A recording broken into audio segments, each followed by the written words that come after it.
आइए, आपका स्वागत है अपने YouTube चैनल SPC क्लासेस में। आज की क्लास में हम लोग पढ़ते हैं भारतीय संविधान के महत्वपूर्ण संविधान संशोधन।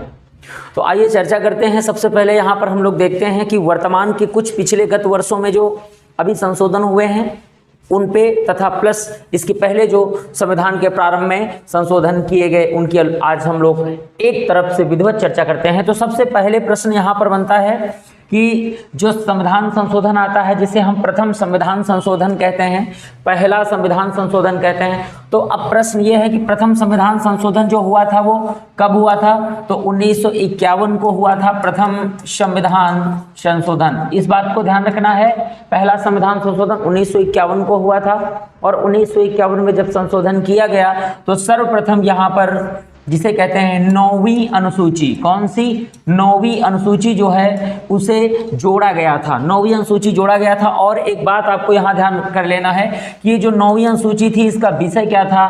तो संपत्ति अधिग्रहण यानी भूमि अधिग्रहण या भूमि संरक्षण अधिनियम।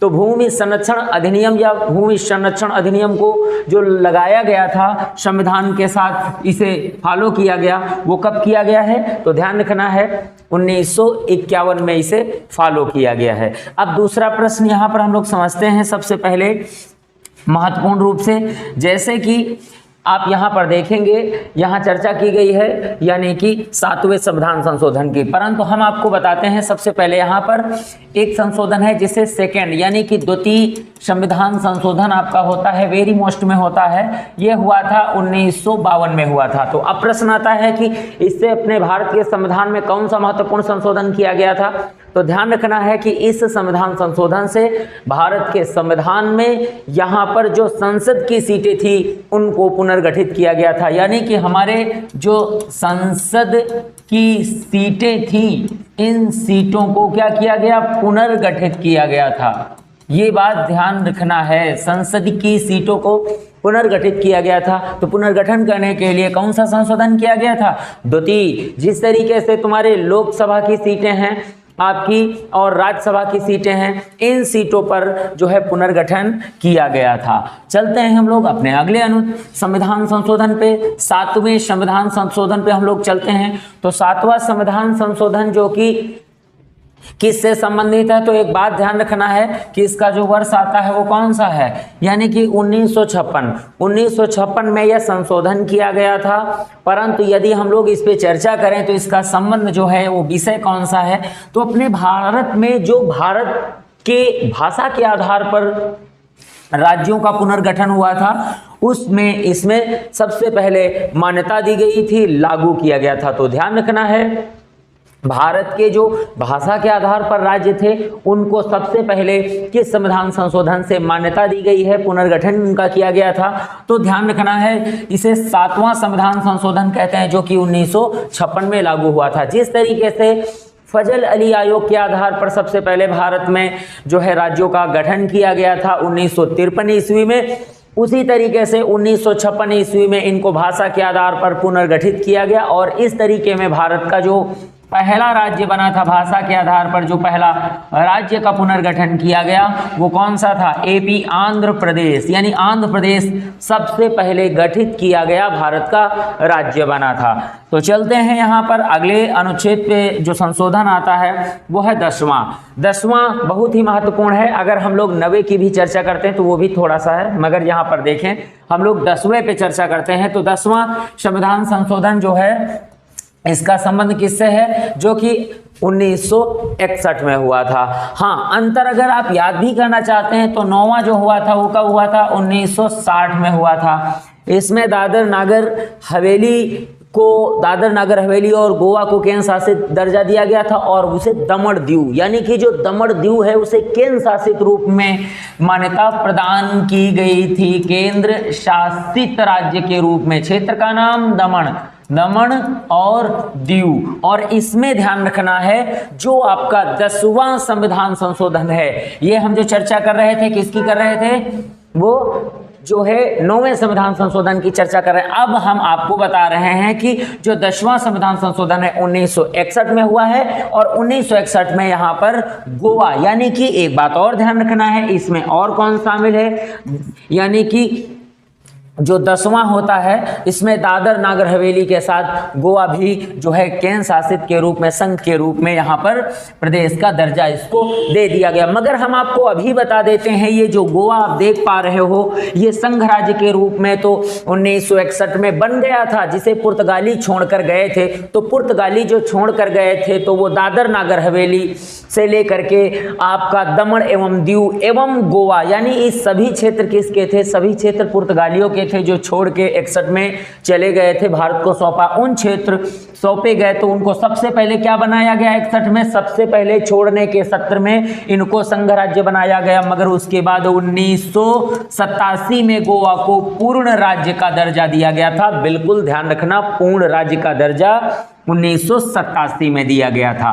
तो चलते हैं, इसके बाद हम लोग अपने अगले अनुच्छेद पे चलते हैं। 24वां संविधान संशोधन, वेरी वेरी मोस्ट क्वेश्चन है आपका, जो कि 1971 में किया गया था। इस चीज को आपको ध्यान रखना होगा, यानी 24वां संविधान संशोधन 1971। इसमें मुख्य रूप से संसद को संविधान के किसी भी भाग में संशोधन का अधिकार दिया गया था, क्योंकि इसके पहले संविधान में किसी भी प्रत्येक स्थान पर संशोधन के अधिकार नहीं थे। तो यहाँ पर भाग की चर्चा कर रहे हैं, किसी भी भाग में संशोधन किया जा सकता है। यहाँ पर भाग का आशय 22 भाग से नहीं है, भाग का आशय संविधान के किसी भी स्थान एवं उनकी किसी परिशिष्ट में संशोधन किया जा सकता है। तो चलते हैं हम लोग अगले संविधान संशोधन पे। 36वां वेरी वेरी मोस्ट क्वेश्चन होता है, 36वां संविधान संशोधन। तो यहाँ पर आप देखेंगे 1975 ईस्वी में इसे किया गया था, जिसमें से अगर हम लोग गौर करें तो सिक्किम को, यहाँ पर सिक्किम को अगर हम बात भी करें तो 22वें राज्य के रूप में इसे निर्दिष्ट किया गया है। Very very very most question होता है, 36वां संविधान संशोधन के से संबंधित है। तो यहाँ पर सिक्किम को जो है राज्य का दर्जा दिया गया था, जो कि इसकी संख्या कौन सा याद करेंगे, 22वें राज्य के रूप में इसे बनाया गया था। अब देखेंगे यहाँ पर सबसे महत्वपूर्ण अगर हम चर्चा करते हैं, यहाँ पर आपको दिख रहा है 42वां संविधान संशोधन।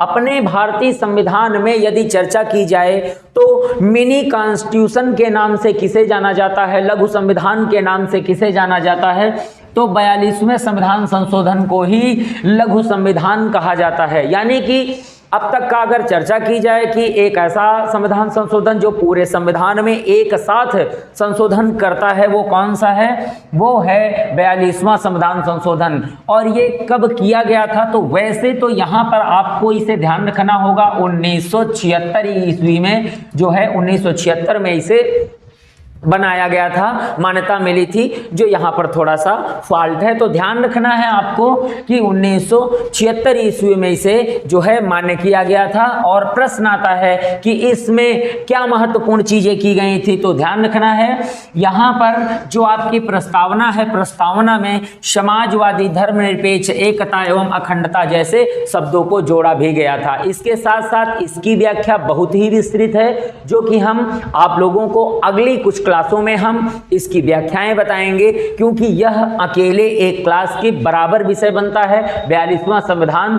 संशोधन। क्योंकि हम लोग यहां पर अभी पहले शॉर्टकट में चर्चा कर रहे हैं, उसके बाद आपको हम विधिवत एवं विस्तृत अध्ययन लेके चलेंगे। तो यहां पर हम लोग चलते हैं 42वें के बाद हम चलते हैं 44वां संविधान संशोधन जो है वो कब हुआ था, 1978 में हुआ था। वेरी वेरी मोस्ट क्वेश्चन ये भी होता है। 1978 में जब किया गया तो इसमें एक पॉइंट बहुत महत्वपूर्ण आता है।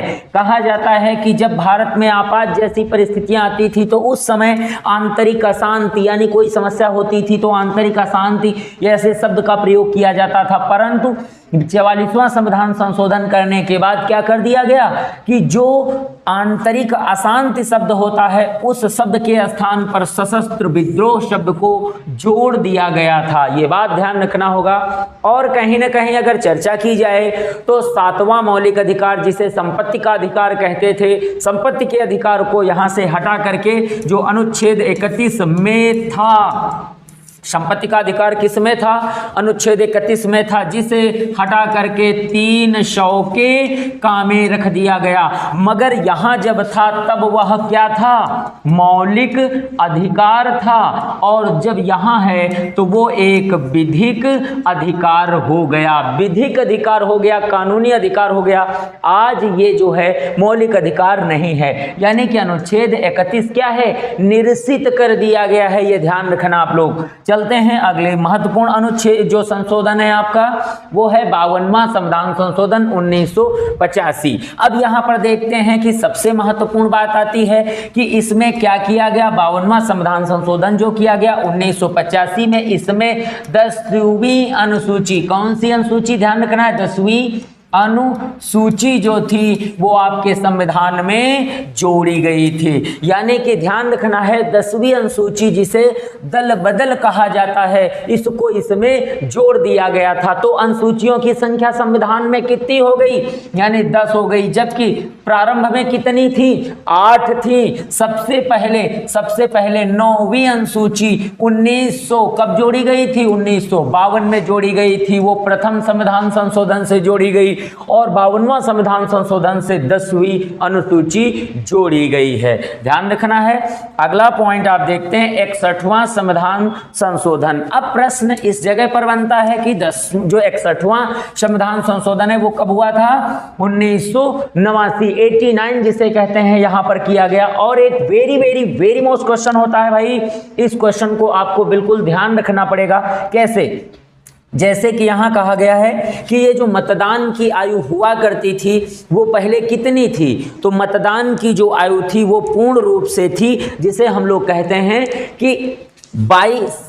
यहां पर एज देखेंगे तो जो 21 थी, एज जो थी 21 वर्ष थी, उससे घटा करके 18 वर्ष कर दिया गया था। तो ये बात आपको ध्यान रखना है कि ये जो 61वां संविधान संशोधन है, ये मतदान की उम्र को घटाने से इसका आशय रखा गया था। तो ये बात ध्यान रखना है। चलते हैं जो है 69वां संविधान संशोधन 1991 में जो हुआ था, इसमें क्या बदलाव किए गए थे? इस बदलाव में आप देखेंगे कि दिल्ली को राष्ट्रीय राजधानी क्षेत्र बना दिया गया, यानी एनसीआर के रूप में इसे बना दिया गया था। यानी कि जो आपका नेशनल कैपिटल क्षेत्र होता है, एरिया होता है, उस रूप में इसे बना दिया गया। अब चलते हैं हम लोग 73वां संविधान संशोधन। यहां पर देखेंगे कि 73वां जो संविधान संशोधन है ये कब हुआ है? 1992 में हुआ था। अब प्रश्न यहां पर यह बन रहा है कि 73वां संविधान संशोधन में क्या किया गया? तो 11वीं अनुसूची का जो विषय है उसे आप याद रखेंगे, ग्राम पंचायतें, यानी कि आपको ध्यान रखना होगा ग्राम पंचायतें नामक जो अनुसूची थी, जो कि 11वीं अनुसूची है, जिसमें कुल विषयों की संख्या कितनी याद करनी है? 29 विषय हैं। इसे आपको याद करना होगा। Very very very most question, जो कि 73वां संविधान संशोधन आपका होता है। उसके बाद देखते हैं 74वां संविधान संशोधन। वेरी मोस्ट क्वेश्चन है भाई, very very very most question. 74वां संविधान संशोधन ये भी 92 में ही किया गया था, परंतु इसमें 12वीं अनुसूची जोड़ी गई, जो कि इसी का ही एक पार्ट कह सकते हैं। इसे नगर पालिका कहा जाता है, नगर पालिकाएं। तो यहां ध्यान रखना है, नगर पालिकाएं जिनको कितने विषय दिए गए? इनको 18 विषय दिए गए, और इनको जो विषय दिए गए वो 29 विषय दिए गए। तो दोनों बातों को ध्यान रखना है, एक साथ याद रखना है। तो आपकी 8 अनुसूची थी, 9 जुड़ी, 10 जुड़ी, 11 जुड़ी और 12 यहां पर आप देखेंगे 12 तक जो अनुसूचियां हैं वो जोड़ी गई हैं, जो कि यहां पर आप देख पा रहे होंगे कि 12 अनुसूचियों तक जोड़ी गई। इतनी तो थी, मगर आज 12 हैं। संविधान निर्माण के समय कितनी थी? 8, मगर अब इनके संशोधन कौन कौन से हैं और कौन कौन से वर्ष में इनको जोड़ा गया है। चलते हैं अगले जो है संविधान संशोधन पे, तो यहाँ है 86वां संविधान संशोधन, वेरी वेरी मोस्ट में आता है भाई। इसे 2002 में संशोधित किया गया है और यह बताया गया है कि शिक्षा का मौलिक अधिकार जो होता है 6 से 14 वर्ष तक के बच्चों को निःशुल्क शिक्षा का प्रावधान किया गया। और इसी के अंतर्गत नीति निषेध सिद्धांत के अंतर्गत जो है अनुच्छेद जो आपका आता है शिक्षा का अधिकार, उसको जोड़ा गया। और मौलिक कर्तव्य के अंतर्गत जो आता है 51 के का में, यह अनुच्छेद इसी संशोधन से जोड़ा गया था। तो आइए चलते हैं। फिर इसके बाद अगर हम आपको बता दें कि यहाँ 100 अगर चर्चा की जा रही है, तो यहाँ पर आप अगर समझना चाहें तो पहले यहाँ पर आप जान लीजिएगा 100वां संविधान संशोधन, वेरी वेरी मोस्ट। 3 बीघा क्या करना है यहाँ, 3 बीघा जो कैरिडोर हुआ करता था भारत और बांग्लादेश के बीच की जमीन का जो विवाद हुआ करता था, ये संबंधित है 2015 से संबंधित है, जो कि 3 बीघा कैरिडोर के नाम से जाना जाता रहा है। तो ध्यान रखना है 100वां संविधान संशोधन का संबंध जो है 2015, जो कि 3 बीघा कैरिडोर जो बांग्लादेश की जमीन से विवादित रहा है। और 101वां संविधान जो संशोधन था, ध्यान रखना भाई, ये था जीएसटी से संबंधित था, जो 2017 में इसे किया गया था। तो ये भी भाई ध्यान रखना है, वर्ष कौन सा ध्यान रखना है, 2017 में ध्यान रखना। ये वेरी मोस्ट में आते हैं, इसलिए हमने इनको यहाँ रख लिया है, जबकि हम लोग अभी इसकी एक विस्तृत जो है चर्चा करेंगे, अध्ययन करेंगे, इसकी अगली जो क्लासों में हम चर्चा करेंगे। उसके बाद 102वां संविधान संशोधन अधिनियम, ये कब आया था, 2018 में इसको जो है लाया गया। और इसमें जो राष्ट्रीय पिछड़ा आयोग होता है ना, राष्ट्रीय पिछड़ा आयोग, उसका गठन किया गया है।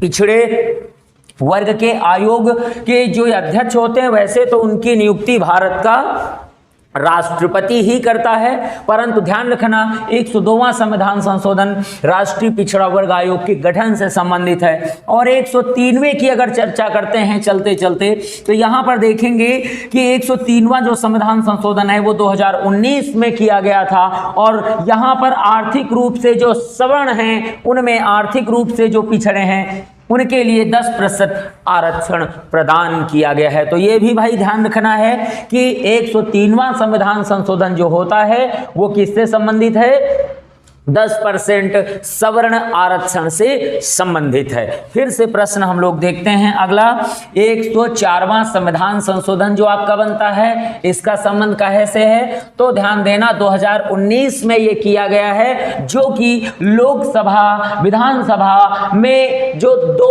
राष्ट्रपति के द्वारा सदस्य मनोनीत किए जाते थे, जिनको एंग्लो इंडियन नाम से जाना जाता था, यह प्रावधान ही समाप्त कर दिया गया। यानी कि एंग्लो इंडियन की नियुक्ति अब राष्ट्रपति भावी चुनाव में नहीं करेगा, यह यहां पर प्रावधान किया गया 104वें संविधान संशोधन 2019 से। आइए और अगले हम लोग संशोधन को देख लेते हैं, जो कि 105वां संविधान संशोधन 2021 से संबंधित है, जो कि यहां पर गौर करना है, वेरी वेरी मोस्ट क्वेश्चन बनता है, राष्ट्रीय पिछड़ा वर्ग आयोग की जो शक्तियां होती हैं एवं उनकी जिम्मेदारियां होती हैं, वो उनको यहां पर सौंपने का काम किया गया है और उसको पूरी की पूरी शक्ति प्रदान कर दी गई। जबकि इसके पहले 4 उसमें क्या किया गया, केवल आयोग का गठन किया गया। और उसके बाद अगर हम यहां पर देख रहे हैं तो यहां पर क्या काम किया गया, बस थोड़ा सा अंतर आपको मिलेगा कि यहां पर केवल गठन की चर्चा हुई और यहां पर राष्ट्रीय पिछड़ा वर्ग आयोग की शक्तियां उसको सौंपी गई और पूर्ण रूप से उसको जिम्मेदार आयोग बनाया गया। मगर यदि हम अब चर्चा करें बिल्कुल अंत में चर्चा करते हैं, तो यहाँ ध्यान रखना है सभी लोग, 106वां संविधान संशोधन की अगर कभी चर्चा की जाती है तो वर्ष 2000 फिलहाल अभी जो आएगा वो 23 से रिलेटेड है, मगर अभी अपूर्ण रूप से पारित नहीं है, जिसे नारी शक्ति वंदन के बारे में आपको ध्यान रखना है, जो कि हमारे संसद के चुनाव में, विधानसभा के चुनाव में जो हमारा संसद होगा, यानी लोकसभा चुनाव में 33% महिला आरक्षण की बात की गई है। तो अब बाकी जो इसका विस्तृत अध्ययन होगा आपको अगली क्लासों में आपको देखने को मिलेगा।